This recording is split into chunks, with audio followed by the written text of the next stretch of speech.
Yooyaa harka fuune kabajamtoota hordoftoota maatii miidiyaa sagalee obbo akkam jirtan nagaan keenya jaalala bakka jirtanitti sinaa qabu sagantaa keenya irraatiin oduu jajjabduu fi haaraa qabannee isinii dhufnee jirra amma dhuba qophii keenyaatti waliin tura kanneen miidiyaa keenyaaf haaraa taatan laayif sabskraayib gochuun hin dagatinaa isiniin jechaa gara gabaasa qopheeffannetti isin dabarsinaa nu faana turaan afeerraa teenya.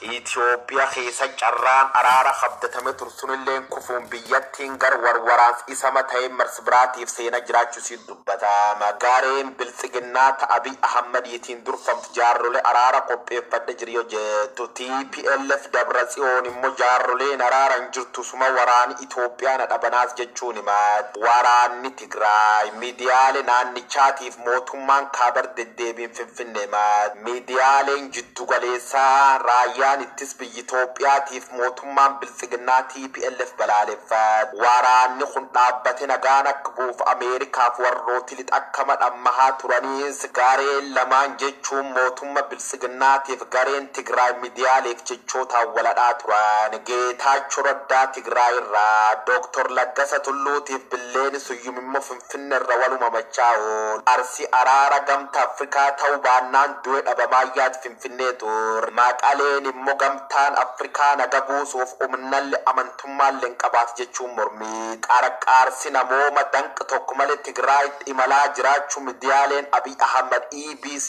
faanaan faan odeessu. Addunyaan immoo namni beelaan Tigraay keessa dhumu walii gal. Dhimmoom kanaan wal qabate duub miidiyaaleen hawaasaaf idileelleen Itoophiyaa waraanni jalqabuuf jiraachuu barreessan. Raayyaan ittis biyyi Itoophiyaa Kabiraanu Juulaatiin durfamnan maqa waraan kiyya qiyaamatti buus jechuun dhaadachuu irratti argama. Haali yeroo haraayyattis biyyi Itoophiyaa irratti odeeffannoon hin mirkanaa'in miidiyaalee hawaasaatiin raabsamuu jirtu ka jedhu mootummaan jiddu galeessaa warri gocha kana kan godhuu jiru dhaabuu qaban jechuun akeekachiisa. Kaab Itoophiyaa kana waraan humnoota Tigraay waliin ji'oottan 20 gaggeeffamee wal qabate gaareen shororkeessaan TPLF dibbe waraana dhaanuu jirtu ka jedhu mootummaan biltsiginnaa dhiheennum kana gamiba biyyattiitii yaali loote galtooti Alshabaab haleella raawwachuuf gootellee barbadeessa jira baggammattan jechuun uummatatti.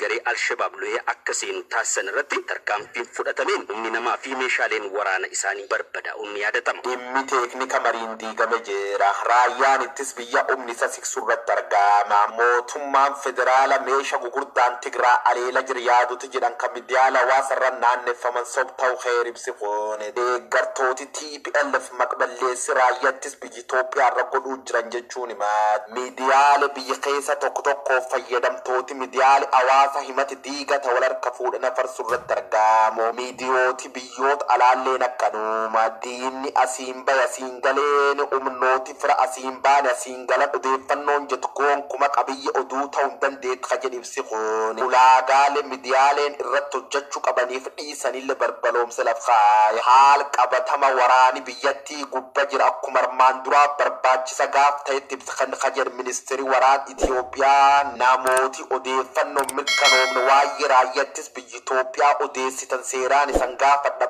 qabaadha jechuusa ibsum kanirra qulqulleeffan. Hammaleelle duub miidiyaaleen hawaasa hunneen beekanis tayadoon beekin gabaasota burjujjeessoo barbaachisoon taaneef isan in ilaallan odeessuu dhaabuu qabdan jedhe. Gabaasoti barbaachisoon taaneef ka miidiyaale in ilaallan kun maal akka ta'an garuu bal'inaan waan jiru tokkollee hin qabu. Woomtaateefu duuba carraan TPLFiif biltsiginnaan dubbi kara nagaatiin furachuuf jedhu waan gatat fakkaata. Gabaasota miidiyaaleen Tigraay har'a ganam barraaq biroor barra jalqabde tamsaasa jirtu waraanni kaaba ka lubbu qulqulloota hedduu nyaate diinagdee biyyattiillee butuchisuun marsalammeessuuf jalqabu isaatti dubbatama. Haaleella jedhan kanaan duub komaand poostiin humnittis Tigraay humnooti mootummaa federaalaa garee faannootiif humnooti adda Amaara ganam kan kara kibba Allamaaxaa gulaab waraan guddayyan irra banan jechuun barbaloo. Dhimma kana ilaalchisuun karaa tajaajila koominikeeshinii mootummaa ibsa kan kenne mootummaan federaalaa gareen shororkeessaa TPLF filannoo nageenyaa cinatti dhiisuudhaan haleellaa raawwatee jira jechuun himateera. Mootummaan waraana kaaba biyyattii dirqamee itti seene karaa nagaan furuuf tarkaanfiiwwan garaagaraa fudhachaa ture kan jedhu ibsichi boris rakkoo Tigraay karaa nagaan furuutu filatamaa jedhee jira. TPLF naannolee Amaaraa fi Affaar iddoolee weeraree ture irraa dhiibamee erga baheen booda mootummaan federaalaa waraana isaa gara naannoo Tigraay seensisuu irraa of qusatee ture jedha ibsi kun. Deeggarsi namoomaa gara naannichaa akka seenu waliigaltee dhukaasa dhaabuu gamtokkee taasisuun nageenyaaf karra banuuf jecha hanga hidhamtoota hiikuutti filannoo nageenyaa hunda fayyadamuu kan dubbatu gareen Biltsiginnaa guyyaa har'aa barii isaa 11 irraa eegalee kallattiiwwan baha Bisobar, Zoobilee fi Takulaashiin haleellaan irratti raawwatamuu ifoomsee jira. TPLF tarkaanfii fudhateen waliigaltee dhukaasa dhaabuu ifatti diiguu labseera kan jedhu ibsi tajaajila koominikeeshinii mootummaa federaalaa kun raayyaan ittisa biyyaa fi humni nageenyaa hundi haleellaa garee kanarraatti aggaamame haala qindaa'aa ta'een qolachaa jiraachuu ibsa. Nageenya uummataa eeguuf qaamoleen nageenyaa hundi of eeggannoon dhaabbachuu akka qabanis hubachiisee jira. Ibsi kun gareelee lameen gidduutti waraanni marsaan biraa eegalamuu isaatiif agarsiiftuudha jedhameera.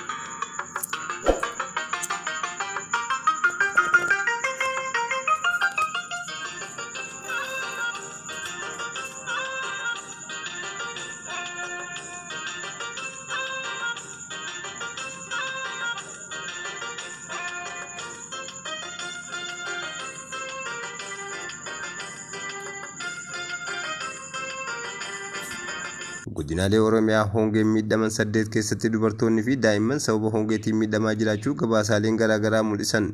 Dhiibbaa hongee naannolee Oromiyaa fi Somaaleetti hammaachaa dhufeen dubartoonni haala adda ta'een miidhamaa jiraachuu isaanii dhaabbata mootummoota gamtoomanitti biiroon qindeessa dhimmoota namoomaa beeksisee jira.